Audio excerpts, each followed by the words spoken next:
O Evangelho segundo São Lucas, o capítulo 2, o versículo 11. Na cidade de Davi, lhes nasceu o Salvador, que é Cristo, o Senhor. Essa foi a maneira como o anjo anunciou aos pastores que estavam no campo guardando seus rebanhos o nascimento de Jesus de Nazaré. Assim, os anjos se pronunciam. Hoje, na cidade de Davi, Belém da Judéia, lhes nasceu, dizendo ao povo hebreu, aos pastores judeus, dizendo, hoje, na cidade de Davi, em Belém da Judéia, lhes nasceu o Salvador, que é Cristo o Senhor. Esse anúncio foi uma sentença de morte para o menino Jesus. Jesus já nasce marcado para morrer, porque o anjo atribui a Jesus os 3 títulos do imperador romano. Júlio César foi morto, assassinado em 44 a.C. O filho dele adotivo, Otávio, quando assume o império, faz ou promove Júlio César à categoria de Deus, diviniza Júlio César. Otávio Augusto teria visto uma estrela cadente e quando a vê, aponta para ela e diz o seguinte: lá vai Júlio César encontrar o seu lugar entre os deuses. A partir daí, o imperador romano ganha status divino. Depois de vencer Marco Antônio e Cleópatra, Otávio passa a ser chamado de Augusto, Otávio Augusto, e traz para si todos esses títulos e essas prerrogativas. É o imperador romano que é o escolhido de Deus, o Cristo, é o imperador romano que é o Senhor, o Kyrios, é o imperador romano que é o Salvador. Por isso é que quando Roma chega aos povos bárbaros, leva a luz de Roma. É por isso que a salvação é anunciada aos povos bárbaros quando eles são conquistados por Roma. É o imperador romano, o filho dos deuses ou filho de Deus, que leva a salvação e a luz para todos os povos. Por isso, não se admitia, em hipótese alguma, que entre os povos dominados, colonizados por Roma, houvesse alguém que reivindicasse para si, ou alguém a quem fossem atribuídos os títulos do imperador romano, como estes daqui, o Cristo, o Senhor, o Salvador. Esta fala do anjo tem uma conotação política explícita. Há uma oposição e uma confrontação entre o império de César e o império do Cristo que acaba de nascer, do menino Jesus, destinado a ser Salvador, Rei e Senhor. Esse confronto político já havia sido profetizado pelos profetas de Israel. Daniel, por exemplo, na sua profecia, no capítulo 4, está interpretando os sonhos do rei Nabucodonosor, da Babilônia. O rei havia sonhado com uma grande estátua de cabeça de ouro, o peito de prata, as pernas de bronze e os pés de barro.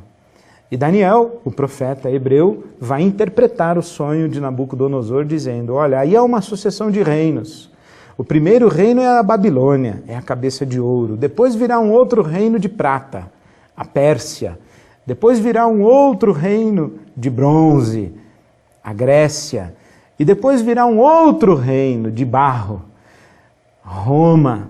E nos dias do reino de Roma, do Império Romano, virá uma pedra lançada dos céus, não lançada por mãos humanas, que destruirá a estátua e estabelecerá um reino que jamais terá fim. Por isso é que quando o anjo anuncia, hoje nasceu o Salvador, que é Cristo o Senhor, está anunciando o cumprimento daquela promessa e daquela profecia de Daniel.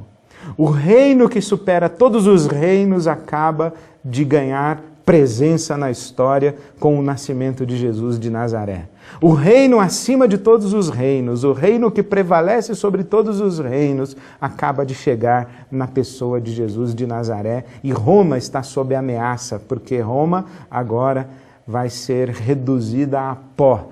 Já é barro, vai ser reduzida a pó. Isso quer dizer muita coisa. Por que é que o reino de Cristo prevalece sobre todos os reinos e por que é que o reino de Cristo jamais terá fim? É um reino eterno, conforme a profecia de Daniel. É porque todos os reinos do mundo são reinos construídos pelo Adão. Quem é Adão? é o ser humano que pretende ser um ego absoluto e que escolhe a si mesmo, inclusive em detrimento de Deus, o Criador. Adão é quem diz: o homem é a medida de todas as coisas. Adão é o ser humano chamando para si e tomando em suas mãos a prerrogativa da existência humana e a prerrogativa de construir reinos à sua imagem e semelhança. Adão não apenas multiplica filhos à sua imagem e semelhança, mas ele constrói reinos e impérios à sua imagem e semelhança. Reinos e impérios que são sempre vitimários, que são sempre promotores da escravidão, que são sempre abusadores, que sempre se impõem pela violência, pela força, pelo domínio tirânico daquele que tem o maior poder concentrado em suas mãos. Mas nasce Jesus de Nazaré, que traz o reino de Deus, um reino que tem uma outra categoria, um rei que governa com outras categorias, um senhor que não escraviza, liberta, um rei que tem poder, mas não tiraniza, exerce o seu poder para amar. Deus é amor, é esse rei que nasce criança, é o onipotente que se faz menino, é uma outra perspectiva de reino, de rei, de sociedade do mundo. Por isso é que Jesus, ele não resgata apenas a humanidade, o sentido humano de ser, como filho de Adão. Não apenas resgata a identidade humana como filho de Deus, mas ele resgata também a maneira como se constrói a história, a maneira como se constrói sociedade, a maneira como se faz proposta de reino. O reino de Deus é um reino de paz, porque Jesus, que nasce, é chamado pelos profetas de o príncipe da paz. É um outro reino, é um outro rei, é uma outra convocação, não apenas de ser gente, mas de ser sociedade, não apenas de viver no mundo, mas de construir o mundo. Na cidade de Davi nasceu o Salvador, que é Cristo Senhor. A partir de então, esses paradigmas vão ficando cada vez mais explícitos. Existe um jeito de ser gente, o jeito de Adão, que pretende ser um ego absoluto, não rendido a Deus, o Criador, e o jeito de Cristo, o Filho de Deus, que sabe que vive abaixo e abençoado por Deus. Não pretende autonomia, mas vive para fazer a vontade do seu Pai. E não apenas um jeito de ser gente, mas um jeito de ser sociedade, um jeito de construir reinos. O reino ou o império de César, que se impõe na força bruta e no poder. E o reino de Deus, um reino à imagem do Cristo, que se expressa no amor e que cativa pelo tanto que ama. Dois jeitos de ser gente, dois jeitos de ser reino, ser sociedade, construir mundo. Jesus vem resgatar, vem redimir, vem salvar essa humanidade perdida e esse mundo perdido. C.S. Lewis, um teólogo, pensador, disse que o mundo é um território ocupado pelo inimigo. E nesse território, o rei legítimo e verdadeiro desembarcou disfarçado e convoca a todos para uma grande campanha de sabotagem. Essa é a maneira como C.S. Lewis descreve o Evangelho e o reino de Deus.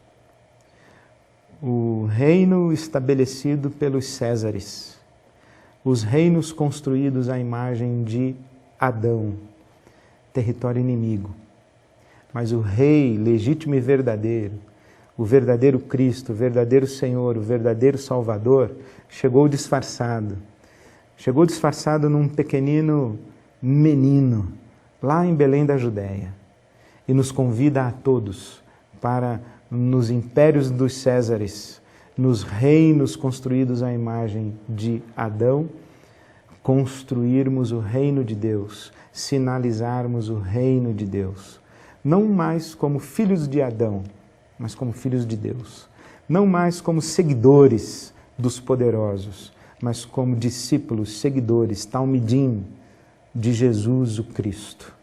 A minha oração é que eu seja gente como Jesus e que eu construa um mundo à imagem de Cristo.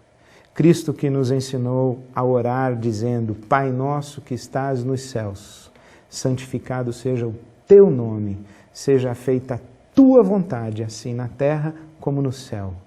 Essa é a minha oração.